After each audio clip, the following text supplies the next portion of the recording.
Ya pemirsa, dalam debat Capres ketiga kemarin, Anies Baswedan dan juga Ganjar Pranowo kompak memberikan nilai rendah terhadap kinerja Kementerian Pertahanan yang dipimpin oleh Prabowo Subianto. Ganjar memberi skor 5 poin, sedangkan Anies memberi skor 11 poin.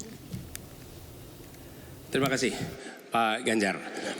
Pertanyaan ini terkait dengan kinerja Kementerian Pertahanan.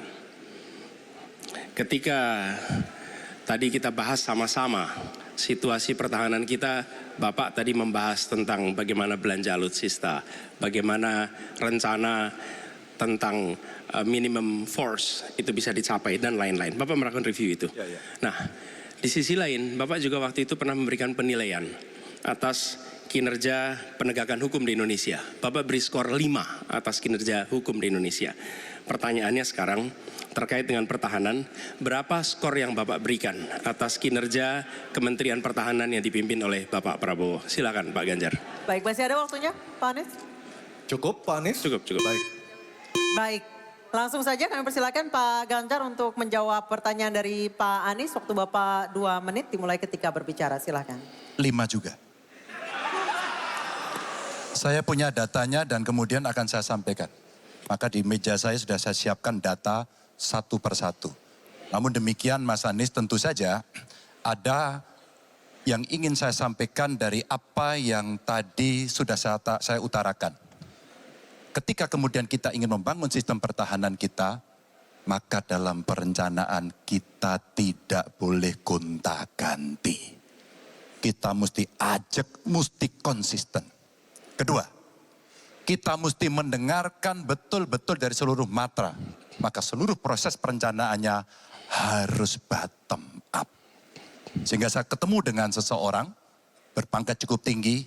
Pak, kalau Bapak kasih persenjataan kepada saya yang tidak saya butuhkan, sudah saya siapkan museum untuk saya taruh di sana. Situasi seperti ini tentu tidak mengenakan. Tapi ini harus kita buka apapun kondisinya untuk perbaikan bangsa. Kritik, otokritik itu menyehatkan. Tidak ada kok rasa dengki di hati saya.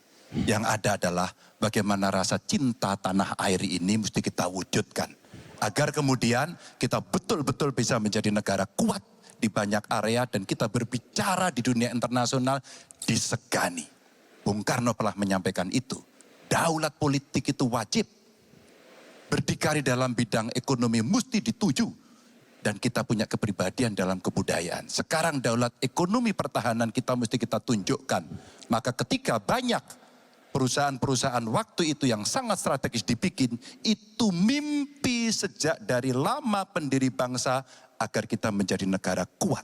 Dan itulah yang sebenarnya kita-kita yang harus meneruskan itu. Begitu Mas Anies. Ya, makasih Pak Ganjar. Cukup Pak Ganjar. Baik Pak Anies. Silakan menanggapi jawaban dari Pak Ganjar. Waktu 1 menit Pak Anies, silakan. Jadi TNI, tentara kita, polisi kita, semua bekerja luar biasa di lapangan. Kita harus berikan rasa hormat dan terima kasih. Karena mereka mengerjakan hal-hal yang sulit, hal-hal yang berat. Tapi sisi kebijakan menurut saya lebih parah. Kenapa?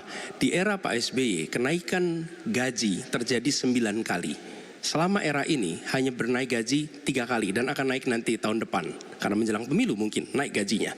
Tapi di sisi lain kesejahteraannya tidak dipikirkan dengan serius. Tukin hanya 80%. Lihat Kementerian Keuangan, lihat Kementerian PUPR. Menteri-menterinya mengusahakan peningkatan tukin di mereka. Lalu kita lihat tadi alutsista yang bekas, yang itu resikonya adalah keselamatan dari TNI kita. Mereka bekerja keras menjaga setiap jengkal tanah Republik ini. Tetapi mereka tidak didukung dengan policy. Karena itu menurut saya skornya justru di bawah 5 Mas Ganjar. Kalau 5 itu ketinggian Pak Ganjar. Terima kasih Pak Ganjar. Baik, waktu habis Pak Anies. Pak Ganjar silakan jawab pertanyaan dari Pak Anies. Waktu Bapak 1 menit. Silakan Pak Ganjar. Mas Anies gak usah takut. Disebut aja angkanya berapa gitu loh. Kayak saya gitu loh. Jangan di bawah 5, sebut aja berapa. 11 Mas, dari 100. Oke. Ini sedikit ngajari kendel Mas Anies biar berani.